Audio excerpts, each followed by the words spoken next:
Good evening, good morning, good afternoon, wherever you are. Thanks for being here. It's me, Aridas.com Rashid. I'm an anthropologist and sociologist. Hit the like button, please. Share this live stream, subscribe to the channel, become a member of the channel. Check my novels on Amazon. Thank you very much. And please donate the links below. Today, we're randomly going to check at some of the Dutch missing persons cases. Okay? So, hope you all can hear me clearly. It's nighttime over here, so I'll keep my voice a bit low.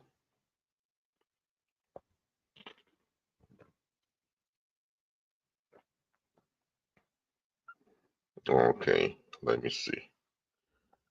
Let me check very quickly if you can hear me clearly.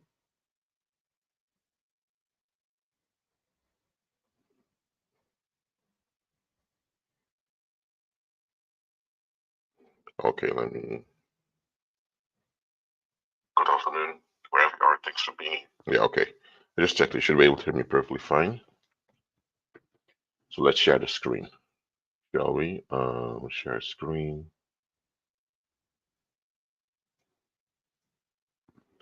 There's the website of the Dutch police. Here they put all the active missing persons cases. If someone is missing and they've been found, to remove them from the site, or if someone has been found dead, unfortunately, to remove them too. So they are the active missing persons cases. They have cases going all the way back to the 1960s. This is one of the oldest ones in the that are in it.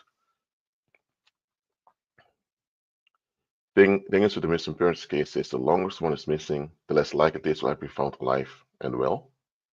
So this is from 1966. So um, there's also not much information available. So we're going to keep it to the more recent cases. For example, let's take this one. I'm randomly just choosing a few that we can look at. Mm, no, number 5. I read this case one time before um, on the channel. Let me do this one over here. The most recent one, this one. And let me look further.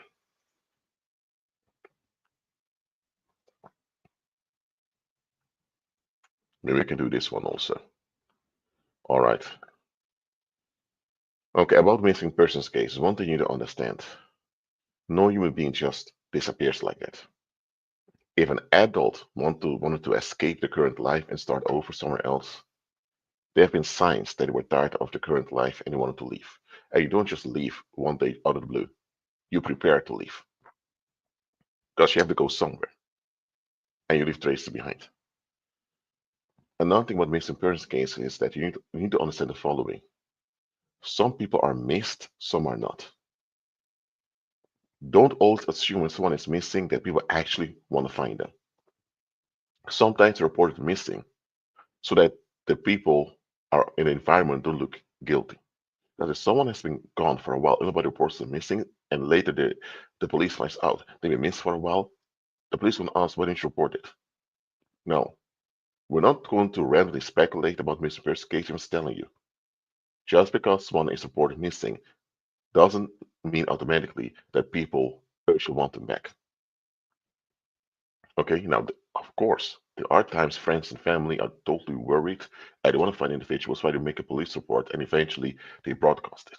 Okay, so you have to look at the context of each case. Each case is different, even though a lot of cases have similarities, each case is still different because it's those different people. Okay,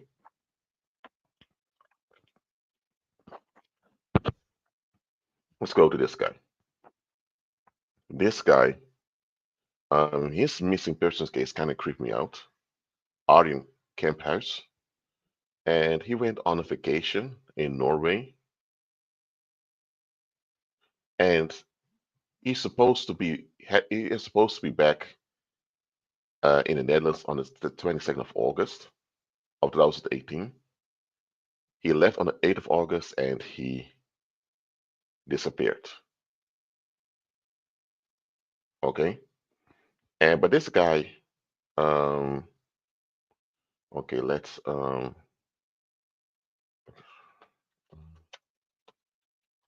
even as a Wikipedia page over here. He was involved in IT. He was a cybersecurity expert, an hacktivist, and he knew a lot about IT. Things were happening behind the scenes. Um, and some speculate that um, some people speculate that he actually was taken out, but by some uh, people in the IT world who may have bad intentions with our data. Others claim he just wanted to disappear, start a new life, and as an IT expert, he knew how to do this. In any case, I also wrote a book, as you can see over here. He's been missing for 6 years, 4 months, and 15 days. And where was he last seen? In Bodø, a town in Norway. We're going to do it like this.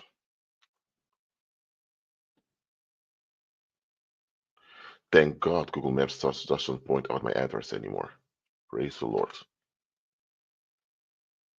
Okay, as you can see, this is a small town with an airport over here.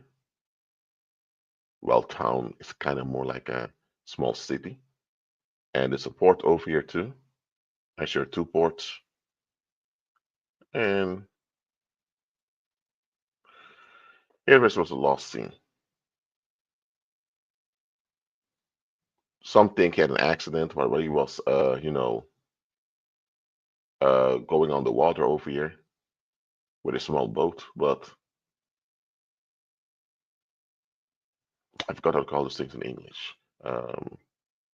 He was paddling on uh, the around here. They think that he fell over in the water or he drowned, whatever. Those are the scenarios. But just look at this, okay? So you have this town over here, okay? It's kind of isolated here in Norway, in the mountains, all the way up north over here, okay? So there's an airport over there. So if you wanted to leave, you could take the airports. Likely there are domestic flights or Scandinavian flights going from there. As a matter of fact, we can check it out. Bodo Lufthafen, okay. There should be something about an airport over here.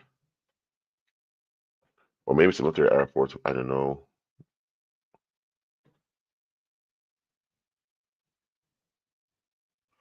Okay, build the airport. No, we don't need that.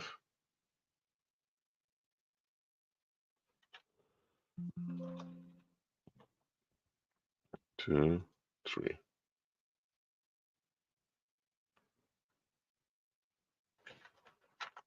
Let me see if there's a page about it airport. There should be. Public and military use, okay? Just when we use both in the military and by the public. Let's see where they have destinations.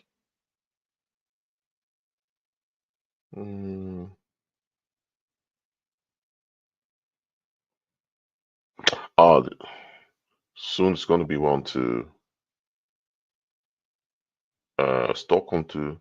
So it's mainly domestic flights, but there are also seasonal flights to this case of Spain. Okay, down to the Netherlands.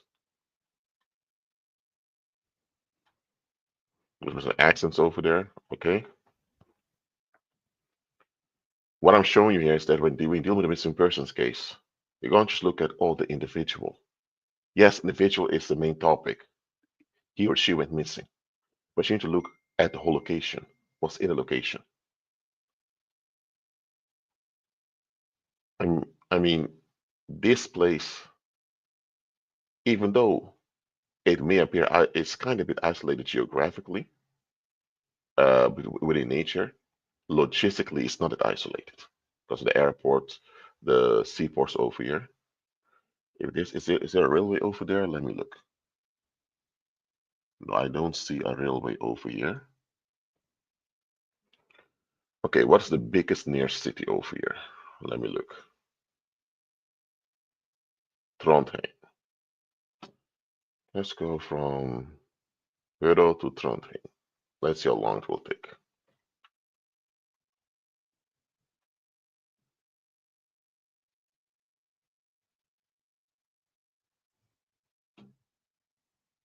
Okay, if you want to travel by car from Border to Trondheim, it'll take at least 9 hours. 9 or some maybe even 11 hours, depending which route you take. And another route is through Sweden, as you can see over here. Okay, it's a public transport. Hmm, there is? Okay, let me check.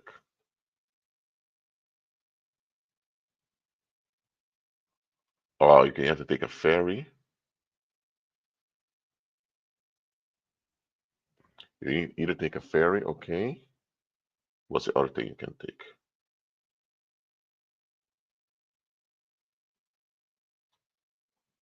Let me see if this is a railway station or not. This is a railway? Yeah, there's a railway over there. It'll be around 11 till maybe at least a whole day you will take. Okay, so if there was an emergency and you need outside help, it would take a bit before it would arrive there. And that's just Trondheim. There's not even Oslo, the capital of Norway. So, seeing the guy's background in IT and the controversial topics he discussed about privacy and um, relating to big corporations and all that, it's not unlikely to think that some people want him gone, but also perfectly possible they just use this as an excuse to just escape. We don't know. Okay? He might still be alive. We don't know. If he's still alive and he doesn't show himself, he may have a good reason for that. But just know, if you ever want to make someone disappear, a location like this would be an excellent excuse to do it. Do you all understand what I'm explaining here? Let me know in the live chat. Let me know.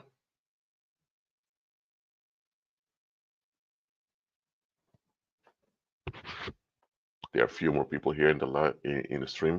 Do you understand what I'm explaining here about how to look at missing persons cases? This also counts for cold cases, by the way. By the way, I'm not sure if this case is considered a cold case because it's a while ago already. But okay.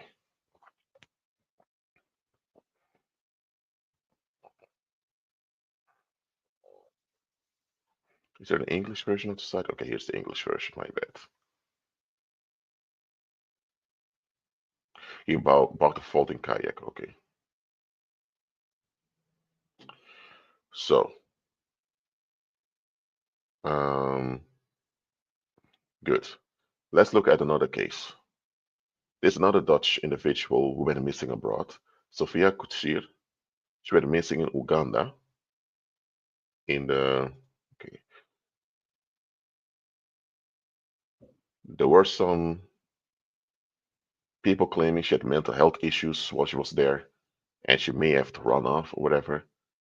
Anyway, till this day, she's not found. Now, let's look at the map.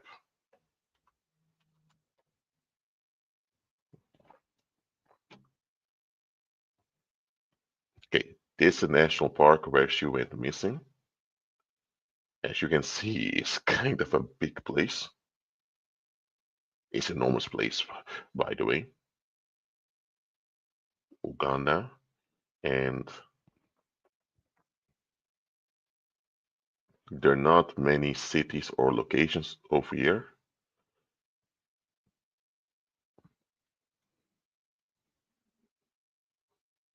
Again, people don't just disappear. And let's see if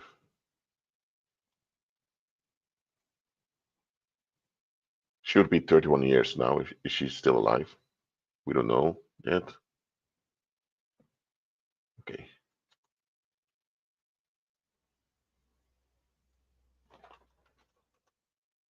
let's look.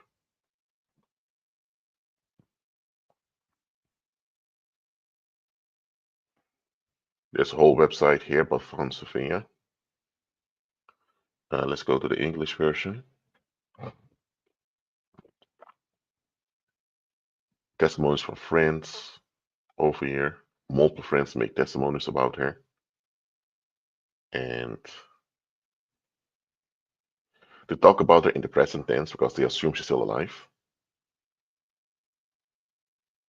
Okay, let's read a little bit. She was born and raised in Amsterdam, the eldest child and only daughter. She has two younger brothers, an enthusiastic, attractive, and ambitious young woman with a true successful life. Okay, she started studying medicine at the University of Amsterdam.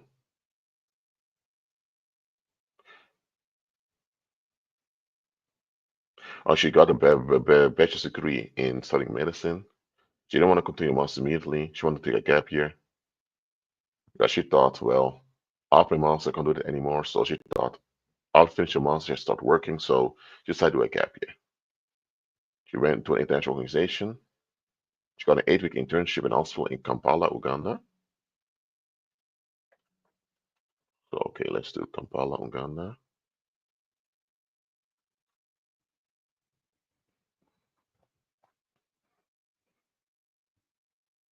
There's no public transport going back and forth over there, so you have to go by car. And by car, it's like 3 hours. Here is Kampala at Lake Victoria.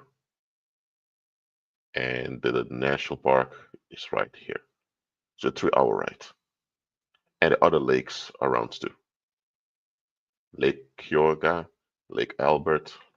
A lot of them still have colonial names from the colonial era. But okay, let's continue.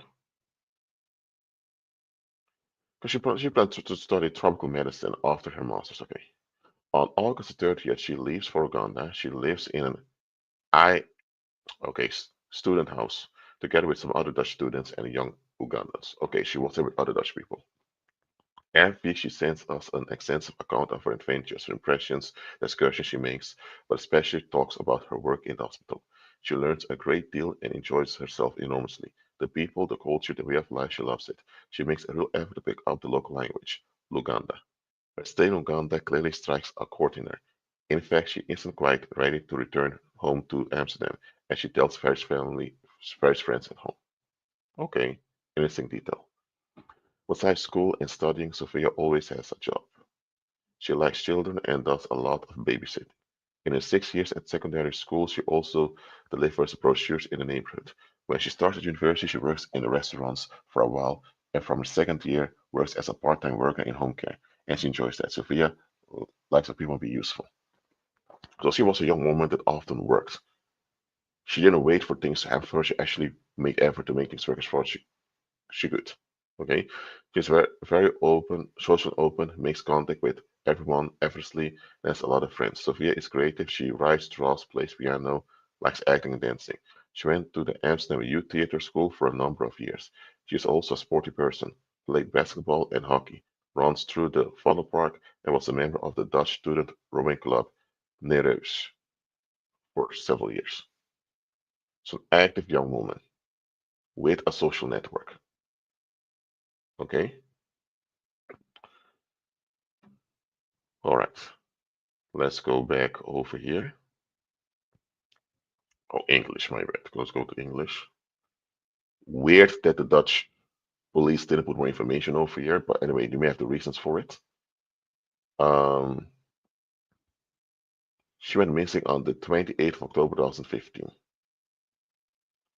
That is, okay, that's 2015. Oh, that's 9 years, a little bit more than 9 years. 9 years and one, two, almost 3 months. Almost 9 years and 3 months. She is missing now.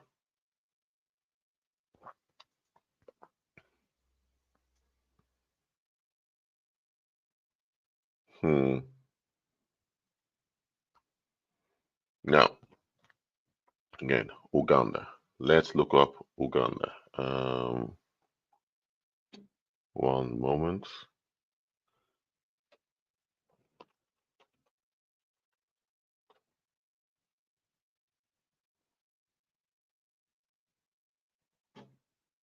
Share the screen again.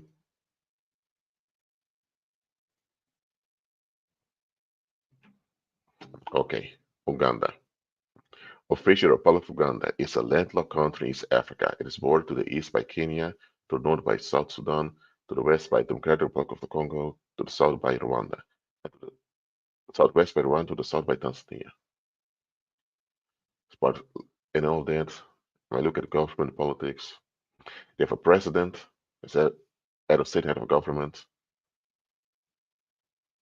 They have a vice president and a prime minister. But Uganda also has indigenous kingdoms um, that govern the place. For example, Buganda is a tribal kingdom over here in Uganda. You also have this kingdom of Busoga.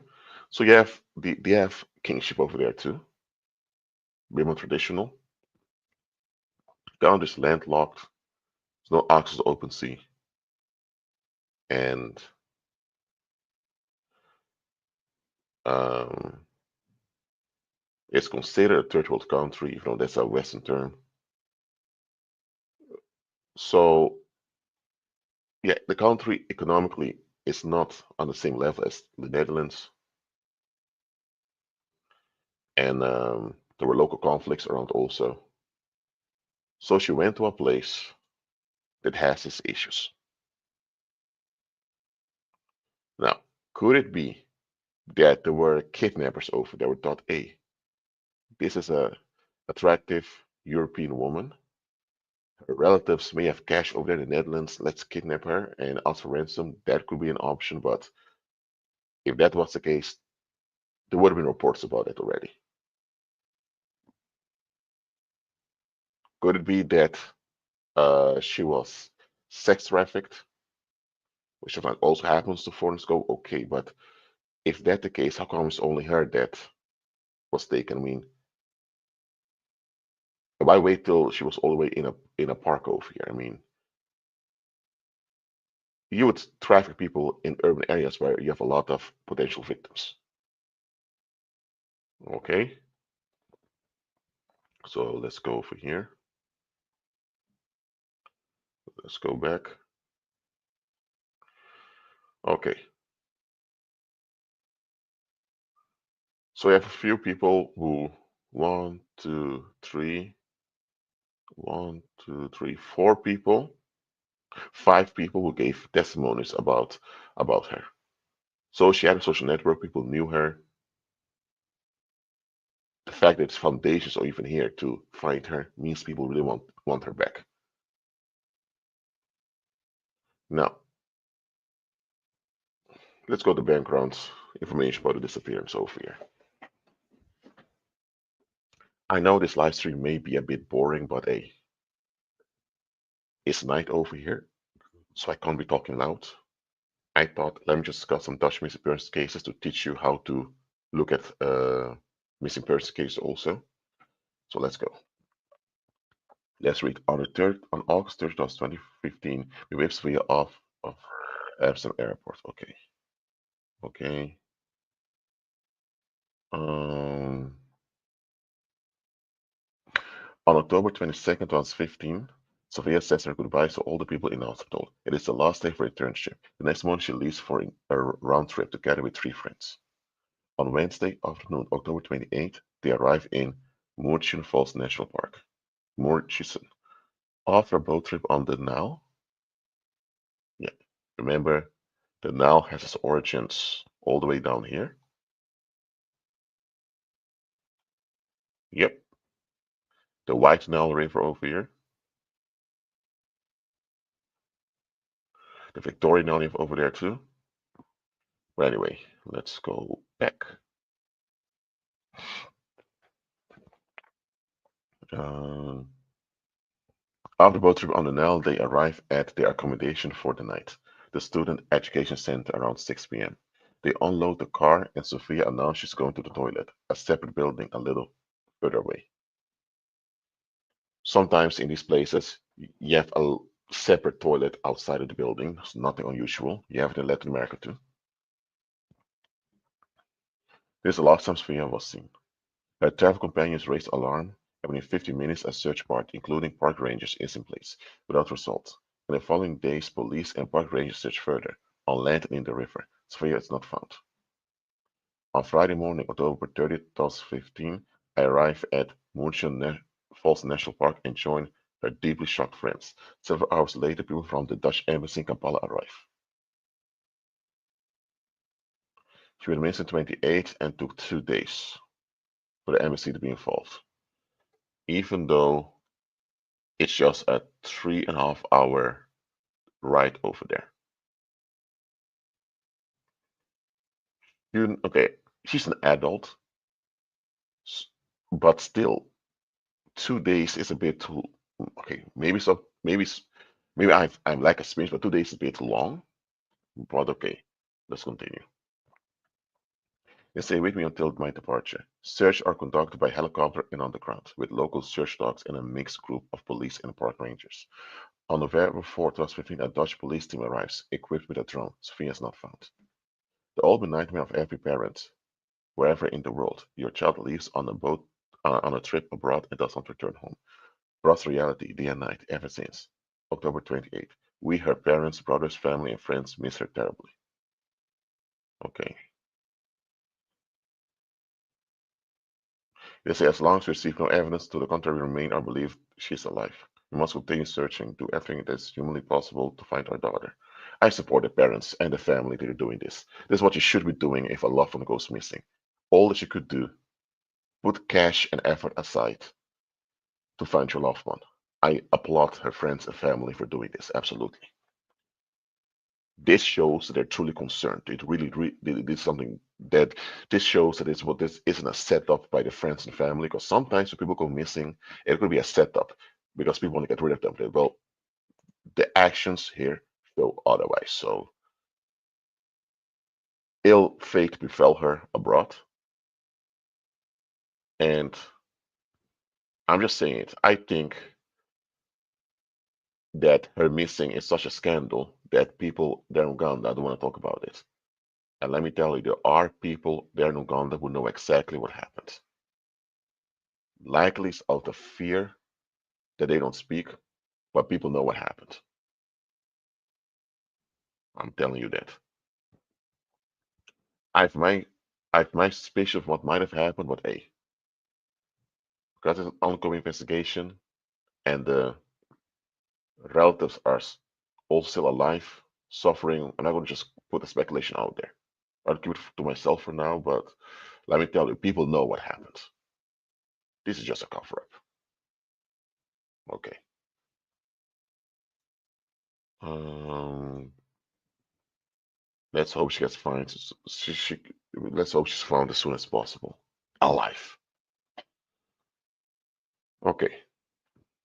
Before I continue, is it clear to you when you deal with a missing person, continue to check the whole context and the whole location? Oh, this clear to you? Let's remove this one too. Um,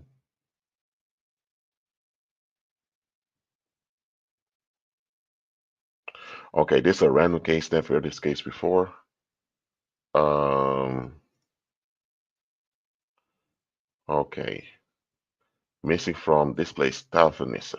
Okay, let's go over there. Let's remove all of this.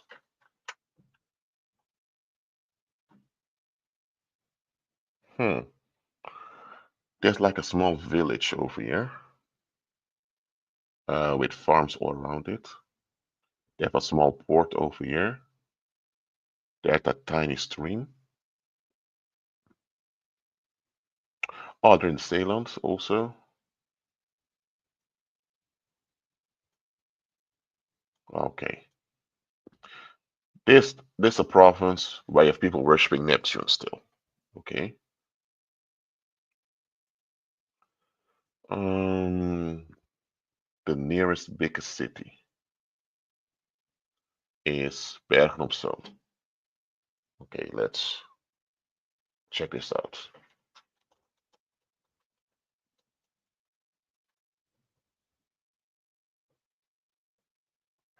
With a car's only 28 minutes, like a half hour, understandable Netherlands is not that big. Cross to another province. Let's look at public transport. With public transport, it's around an hour because you have to take a bus that goes all around. Okay.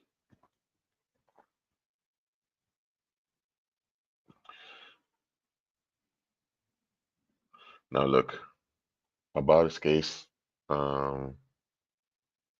Not a lot is known. The individual has lived 61 years on the earth. Um, so we can't really analyze a lot, but just looking at location, there are people worshiping Neptune over there. I'm not going to suspect there's some blood sacrifice there for no. There are possibilities there, but right now there's no evidence that supports that. The individual simply could have gotten lost and wandering the streets. But if that was the case, this is not such a big place. He would have been found and brought to a homeless shelter or whatever. So what if he went to the nearest big city? That would be a bit more difficult to find him then, because the city is a bit big over here. But again, one thing I want you to remember: when people go missing in these almost remote places, hold on, let me go back over here. Now, we don't know if he actually lived in this place. It could be he traveled to this place. If he traveled to this place and it's not from there, that means the locals know he's not from there. But that means that if he traveled that place and he disappeared over there, that means the locals know the locals over there. And that means that the locals may know more about it. Not all of them, but some will do. If he is from that place and he disappeared, then there are people who will know more about the case. And we may know about some scandal or something that he may want to get away from. Or anyway, when you deal with a missing persons case and you deal with small cases like this, you realize that it's not a big city. It's a small place. A lot of people know one another. And in a place like this, people like to keep things familiar. If a stranger comes and people feel threatened, somebody take action against that. Or if someone is living there and people don't get along with the individual, or the individual knows too much, they will try to get rid of the individual. Anyway, we don't know much more. Much more is available, so we can't do further analysis, unfortunately. Okay? If someone disappears in a bigger city, it, listen, the, in a bigger city, you don't have the village or town dynamic of a small spot. But if someone disappears in a big city, you need to check which part of the city. Did it disappear in the city center? Then that's another dynamic if it disappeared in some neighborhood at the outskirts of the city. Did they disappear in an industrial place? Then that may be something related to criminality, human trafficking, whatever. But if they went missing, for example, in location with a lot of shops and all that, it's a different context. You need to check that out too. Check location where they were last seen and check the environment, what you have around there, so you can build the context of the situation. Okay? So this case is way. This woman, if she's still alive, she will be 81 by now. I don't think she is. If I check, but But anyway, we also have much information at all. Yeah, Eindhoven. Eindhoven is a big city. So we're from Eindhoven. But anyway, let's do this one. Since 8th of November 2024. That's quite recent. That's like 2 months. Let's go to the English version. 30-year-old Anne-Maria from Leeuwarden. Okay. Leeuwarden is the capital of the Dutch province Friesland, which has their own language, Frisian language also. Let's go over here. I've been to Leeuwarden a few times. It's a very small place. As you can see, it's in the north of the Netherlands. And you don't see the provincial borders as well, unfortunately. Anyway, this place over here is the province of Friesland, with the West Frisian Islands over here. This is the capital of the province. So, yeah, you can see it over here. There's a airport over there. I believe it's a military one, if I'm correct. I can be wrong too. So, this woman missing in she's from Leeuwarden, was last seen on November 14 in the Dread district. Or she went missing in a different place. Let's look at the place where she went missing. She's from Leeuwarden and she went missing in, okay.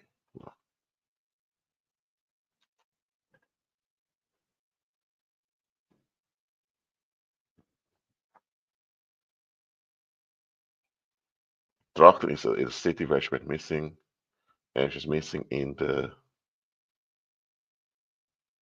this area over here. There's a musical school over there. Let me see. This location, this is the area where she went missing. There's some business around there. There's a mall right over there, supermarket over there.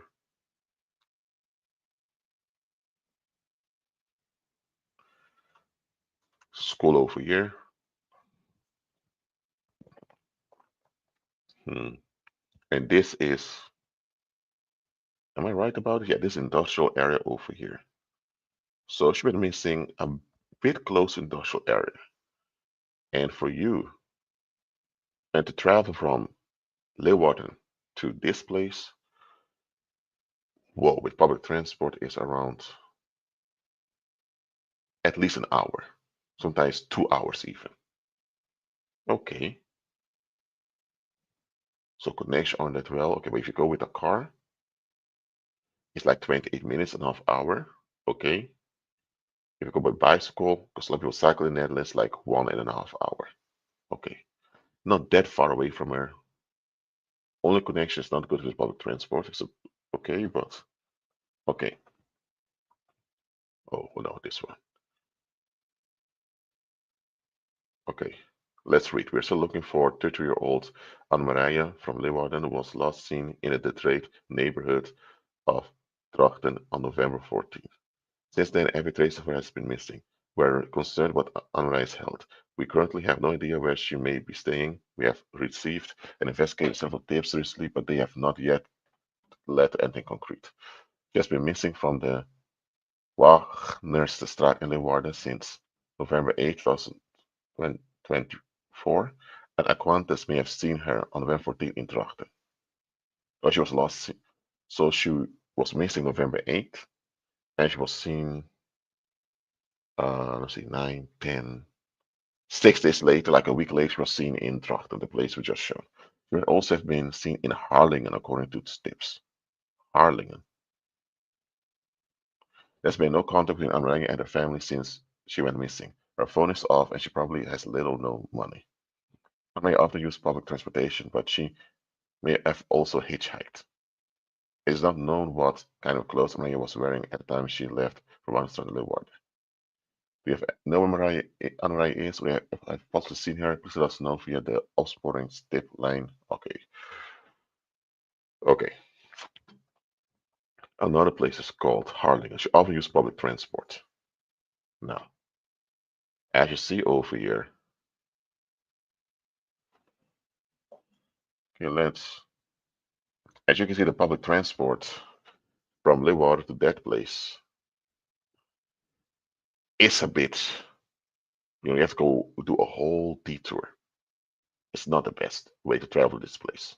The best way is to go with a car. So let's look for another location in between.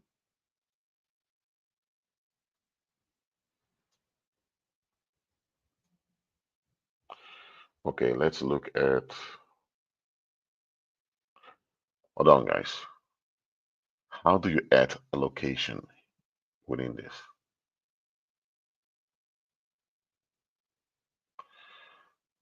Anyway, let me just do it like this.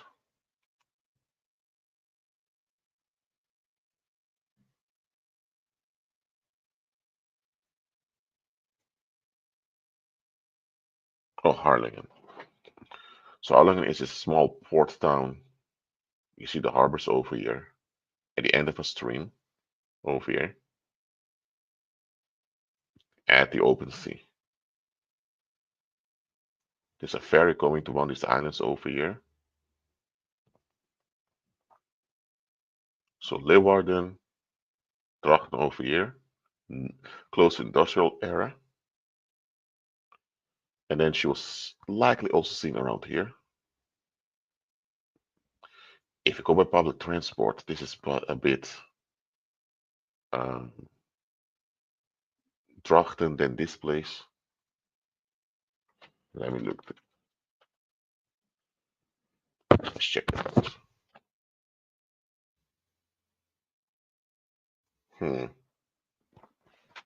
Look, again, this case, as much is known, let's pray and hope the individual is found alive and well. The Dutch side shows more information than the English version for some reason. Let's hope she's found safe and well very soon. But okay, let's remove all of this. And let's go back over here. English. Walkenstraat. They don't show, they say the exact address for privacy reasons, understandably. Walkener Street. This street over here. Yes, in Leeuwarden, yes, in this street over here. Let's zoom in like this. Okay. School Walknest.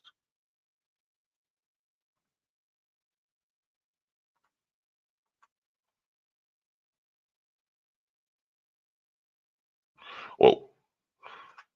Map is totally upside down. Okay, so this location is hotel over here. The business around is another business.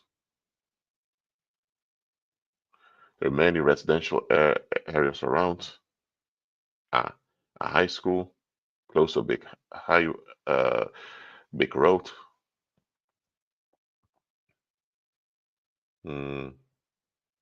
Okay. Always, when you deal with missing persons cases, check the environment where they went missing.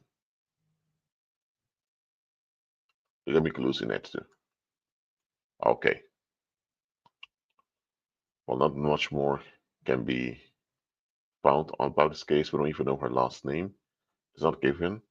We don't know why. There may be a reason why the family didn't give the last name. But okay.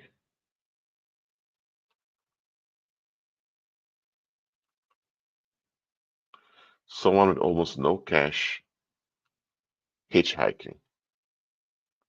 I'm not sure if hitchhiking is allowed in the Netherlands. Even though there's some students doing it for fun from time to time. But anyway, this case over here, can't do anything with it. I mean, it's way too long ago. Look,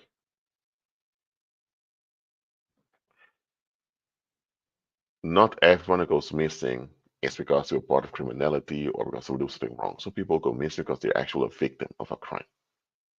And some people are missing because they just want to start a new life somewhere else. That's also a possibility. So the police doesn't just go out there and take every case. If the police suspects that, well, an individual may just run off voluntarily, they won't put too much police effort on it. But if they have reasons to consider that things are way suspicious, they will look into it. Okay, let me close the screen down. Look, what I wanted to just show you here in this live stream is that, look, when it comes to missing persons cases, a lot of people, they get emotionally trapped in it. Oh, if someone's missing, family's upset. Oh, have you seen her? Okay, where they went missing? What's the location? Okay, what's in the location? What's around? Is it an industrial area? Is it a small village? Is it near a train station? What is it? How far is this place connected from other places? About the public transport. Think about it. If someone is a victim of a crime, the criminals will have to transport the victim somewhere. If it's near a lot of infrastructure, you may have to check, okay, maybe there's CCTV footage that may have seen her or whatever. Or maybe the people around there who know something. So who knows they're suspicious. If someone missing in a very small town, whatever, guess what? You need to look at the people locally. Also, did the individual have some conflicts in their life? Now, if someone is missing for less than 5 years, I don't expect neither the relatives of the individual nor the police put out a lot of this personal information out there because it may even jeopardize the investigation if they release so much information. But one thing you can do is also check out were the conflicts within the individual's life or were the conflicts in the environment. Again, we don't have enough evidence to suspect that there may be some blood sacrifice involved. So we're not going to speculate it. Some of these cases I've seen, I do suspect blood sacrifice. Because remember I told you about crime rituals. Some crime that's committed are rituals. A crime ritual can either be a silencing ritual to make sure people shut their mouths and don't challenge society, or a crime ritual can also be a sympathy ritual in which you commit a crime with an actual victim just to trigger sympathy to the local community or to the neighborhood. And because the people get sympathy, others don't notice the actual scandals were going on.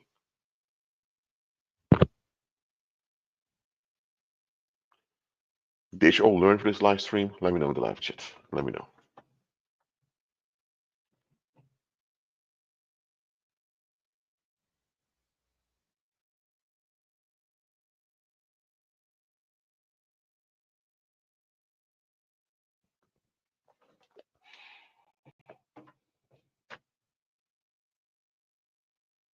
Just know, anytime dealing with a missing persons case, especially if there's a cold case, of course, the friends and family don't know what happened.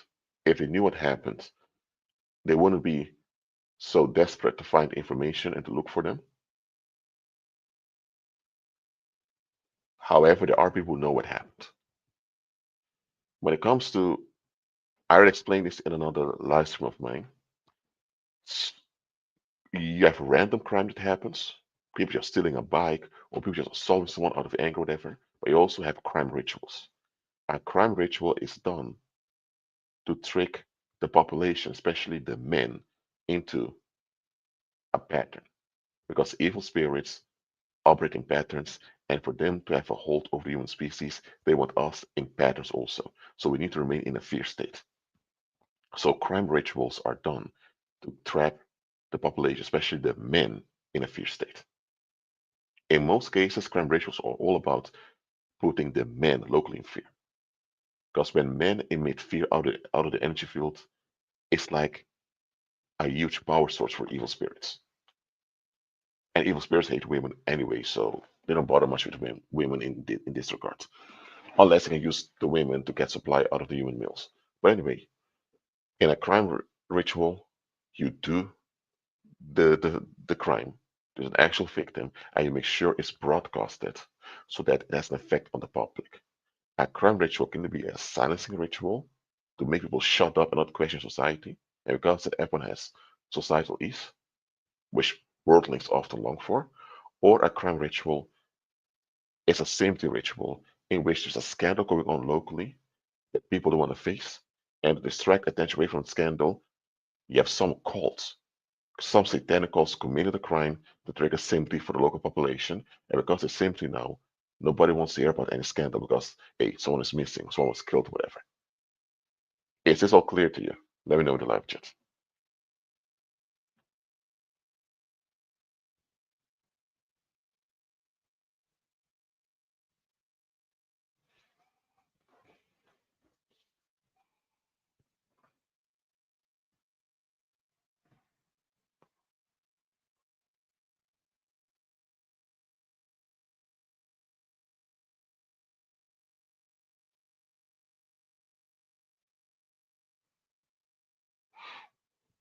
Amen. So understand this. Always look the context of a case. Whether it's a missing persons case, whether it's a cold case, homicide case, whatever. What is the context? Look at the details around the case, because of the details will reveal a lot about what was going on. So also check the newspapers, check the news. It was any scandal locally. If there was an actual scandal haunting the local community and someone goes missing out of the blue like that, it could be a simply ritual done by some cult that so-called intervenes to give back relief to the masses.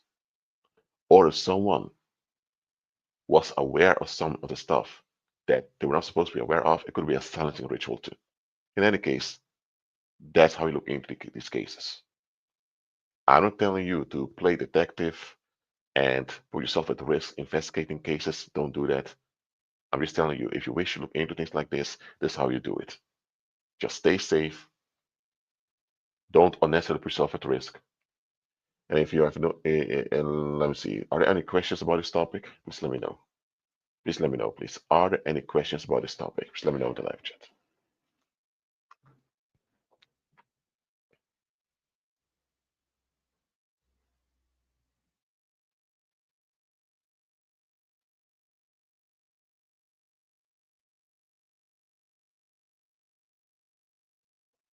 Mm-hmm. God is good. Now, thank you for being here. Keep agreeing with Christ. Again, hit the like button, share this live stream, subscribe to the channel, become a member of the channel. Also, check my novels on Amazon. You can donate the links below. I'll see you next live stream. Shalom.